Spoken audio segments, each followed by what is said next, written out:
समुंदर में parenting spectrum और भी चरम पर है। विकास ने पौधों और जानवरों के लिए भविष्य की पीढ़ियों को बनाने के लिए बेहद अलग अलग रणनीतियाँ बनाई है। महासागर के हेलीकॉप्टर माता पिता समुद्री स्तनधारी है, जैसे कि ओरका और व्हेल। वे साल में 1 या 2 बच्चों को जन्म देते हैं और हर एक के जीवित रहने में भी भारी निवेश करते हैं। माँ ओरका अपने बच्चों को दूध पिलाती है और उन्हें शिकार करना सिखाती है। झुंड सामाजिक संबंध प्रदान करता है और शिकारी से बचाता है। अन्य जानवर जैसे कि समुद्री कछुए कट्टर मुक्त परिचारक माता पिता होते हैं, जो अपने बच्चों को शुरू से ही स्वयं की देखभाल करने के लिए छोड़ दे। तो एक्सपीडिशन यूनिवर्स का आज का यह वीडियो लास्ट तक पूरा ज़रूर देखना, और वीडियो पूरा देख लेने के बाद आपको यह वीडियो ज़रा सा भी अच्छा लगा होगा तो लाइक बटन दबाकर वीडियो को लाइक कर देना। और आज की तरह ही रोज़ नए नए वीडियोस देखने के लिए एक्सपीडिशन यूनिवर्स को सब्सक्राइब कर देना, और सब्सक्राइब करने के बाद बेल आइकन ऑल पे प्रेस कर देना, ताकि एक्सपीडिशन यूनिवर्स चैनल पर जैसे ही कोई नया वीडियो आए तो आप उसको तुरंत नोटिफिकेशन के माध्यम से देख सके। और वीडियो पूरा देखकर हो जाने के बाद वीडियो के बारे में आपके दिमाग में क्या क्या विचार आए वो भी कमेंट सेक्शन में लिख देना, ताकि एक्सपीडिशन यूनिवर्स वो पढ़ सके और आपको आपके विचारों पर उत्तर दे सके। और उसके बाद एक्सपीडिशन यूनिवर्स और एक्सपीडिशन यूनिवर्स के वीडियोज़ अन्य लोगों को भी भेज देना शेयर बटन के माध्यम से, ताकि वो भी एक्सपीडिशन यूनिवर्स का हिस्सा बन सके और एक्सपीडिशन यूनिवर्स के सारे वीडियोस देख सके। जो अपने बच्चों को शुरू से ही स्वयं की देखभाल करने के लिए छोड़ देते हैं। कहा जाता है कि समुद्री कछुए एक प्रजनन मौसम में 1000 अंडे दे सकते हैं। समुद्र में भागते हुए नवजात शिशुओं के अंडे की जर्दी की थैली में सिर्फ 1 हफ्ते का खाना होता है, लेकिन माँ और पिता उन्हें यह सिखाने के लिए कभी आसपास नहीं होते कि कछुआ होने का क्या मतलब है, उनकी ज़िंदगी का क्या मकसद है। उनके पास सिर्फ सहज ज्ञान है। आसपास कोई वयस्क न होने पर बच्चे उन्हें आदर्श के रूप में नहीं देख पाते, तो किसी और को देख लेते हैं। मूल रूप से पारिस्थितिकी तंत्र या जलवायु ही उनका माता पिता है। यहीं पर हम आते हैं। लोग जीवाश्म ईंधन जलाकर पृथ्वी की जलवायु को प्रभावित कर रहे हैं, जिससे कार्बन डाइऑक्साइड और अन्य गर्मी फंसाने वाली गैसें निकलती है। इसका यह मतलब है कि हमारे दैनिक निर्णय, जैसे कि काम पर जाने के लिए कार से जाना या फिर बाइक से, समुद्री कछुए के जीवन में आश्चर्यजनक अंतर ला सकते हैं। माता पिता के किसी निवेश के बिना शिशु समुद्री कछुए समुद्र की दया पर निर्भर होते हैं। इसमें मौसम भी शामिल है, तापमान, हवा का पैटर्न, समुद्री धाराएं और किसी भी दिन होने वाली वर्षा। बड़ा प्रभाव जलवायु से होता है, जो एक विस्तरित समयावधि जैसे 1 माह, मौसम या उससे अधिक समय तक का संचित मौसम होता है।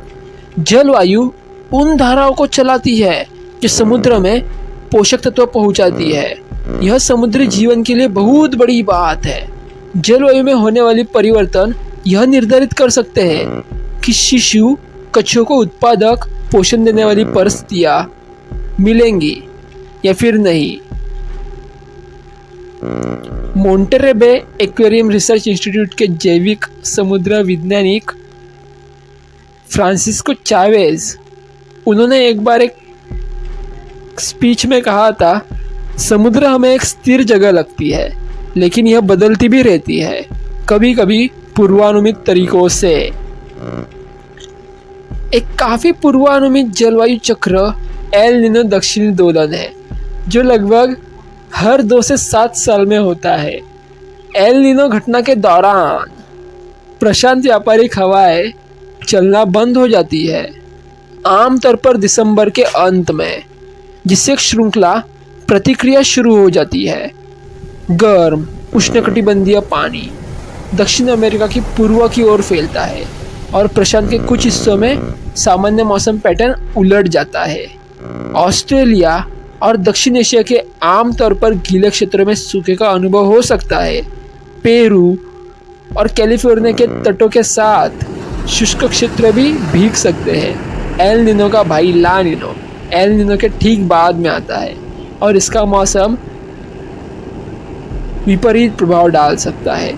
साथ ही में वे ENSO चक्र भी बनाते हैं। अधिकांश समय CNSO की स्थितियों का अनुभव नहीं कर पाते हैं, लेकिन एक और जलवायु चक्र जिसे प्रशांत दशकीय दोलन PDO कहा जाता है हमेशा घटित होता रहता है। यह उत्तरी गोलार्ध में गर्म और ठंडे समुद्री सतह के तापमान के बारी बारी से होने का एक पैटर्न है। प्रत्येक चरण दशकों तक जारी रह सकता है। सकारात्मक PDO चरण के दौरान पश्चिमी प्रशांत जापान से दूर कहीं एक जगह पर ठंडा हो जाता है और पूर्वी प्रशांत कैलिफोर्निया से दूर गर्म हो जाता है। नकारात्मक चरण के दौरान यह विपरीत होता है। फ्रांसिस्को प्रशांत महासागर में मत्स्य पालन पर PDO के नाटकीय प्रभाव को नोटिस करने वाले पहले वैज्ञानिकों में से एक थे। ठंडे सतही पानी ने बड़ी सर्दिन आबादी का समर्थन किया है, जबकि एकोविंग की संख्या में बहुत ही गिरावट आई है। गर्म चरणों ने विपरीत परिणाम दिया है। कुछ साल पहले काइल ने वेस्ट लॉगरहेड समुद्री कछुओं की संख्या में इसी तरह का उतार चढ़ाव देखा था। उन्होंने फ्रांसिस्को के मत्स्य पालन अनुसंधान के बारे में सोचा और सैरडीन और समुद्री कछुओं के बीच समानताएं बताई। दोनों ठंडे खून वाले जीव थे जो पानी के तापमान के लिए बहुत ही संवेदनशील थे। दोनों एक ही तरह के फ्री रेंज पेरेंटिंग रणनीति अपनाते थे।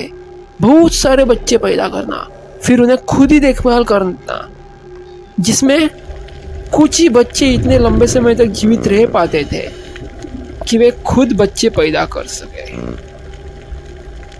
कुछ वैज्ञानिकों ने पाया कि सकारात्मक PDO वर्ष के दौरान लॉगरहेड कछुओं के समुद्र की 30 साल बाद औसत से ज़्यादा आबादी थी। दूसरे शब्दों में अगर समझा जाए तो कुछ खास समुद्री परिस्थितियों में पैदा हुए नवजातों के वयस्क होने तक जीवित रहने की संभावना ज़्यादा थी। इससे पता चलता है कि लॉगरहेड कछुओं की आबादी जलवायु चक्र से जुड़ी हुई है। काइल और उसकी वैज्ञानिकों की टीम ने बताया था, ऐसा क्यों है? बेबी लॉगरहेड कछुए का जीवित रहना समुद्री परिसंचरण पर निर्भर करता है, विशेष रूप से क्यूरोशिया धारा पर, जो दक्षिण जापान में लॉगरहेड के घोंसले वाले क्षेत्रों में रहती थी। नकारात्मक PDO चरण के दौरान कुरोशियो धारा छोटे कछुओं को दक्षिण की ओर गर्म अनुत्पादक जल से बहा ले जा रही थी, जहाँ बहुत कम भोजन उपलब्ध था।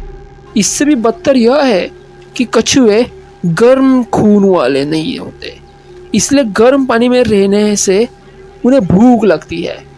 दूसरे शब्दों में अगर समझे तो दशकों तक नकारात्मक PDO की स्थिति लॉगरहेड आबादी को तबाह कर सकती है, सिर्फ और सिर्फ इसीलिए ही क्योंकि ये गलत समय पर पैदा हुए थे।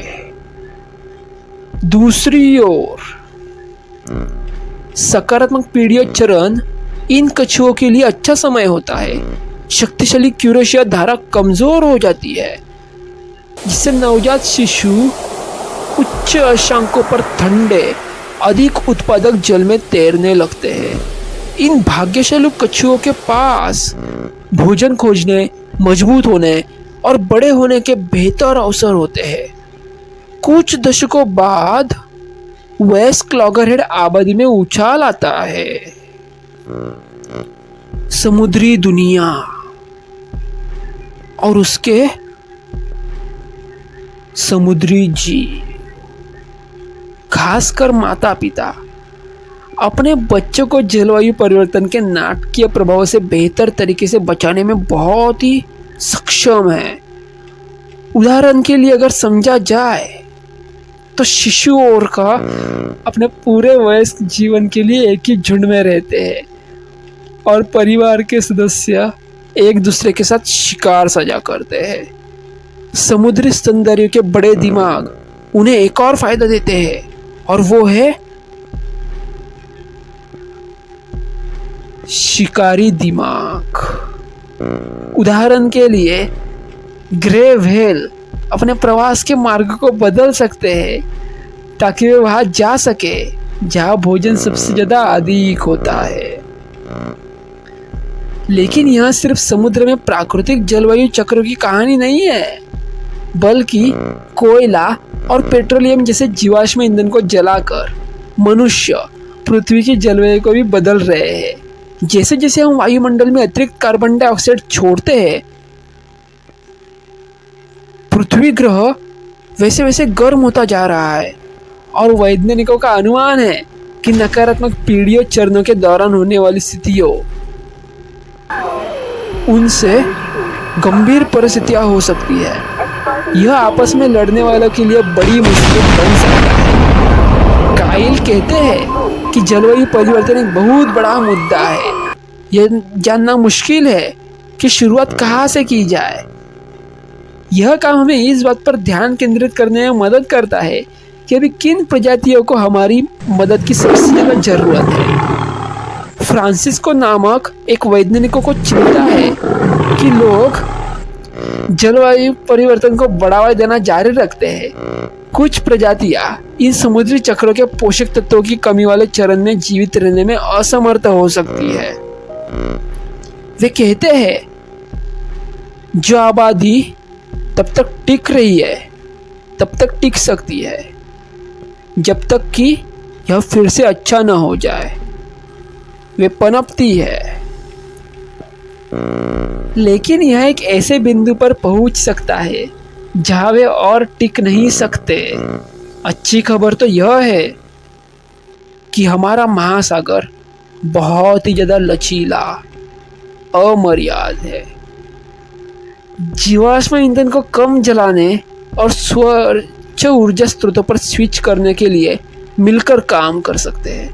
हम जलवायु परिवर्तन और महासागर अम्लीकरण की गति को कम कर सकते हैं, जिससे समुद्री कछुओं जैसे कमज़ोर जानवरों को जीवित रहने और पनपने का बेहतर मौका मिल सकता है।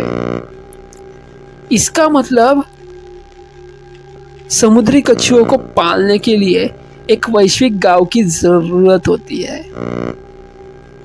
आप आज ही कार पुलिंग और अपनी लाइटें बंद करने और अन्य प्रकार जैसे सरल कार्य से इसकी शुरुआत कर सकते हैं। एक्वेरियम के क्लाइमेट एक्शन पेज पर बढ़ते कार्बन उत्सर्जन के समुद्री प्रभावों के बारे में अधिक जान सकते हैं।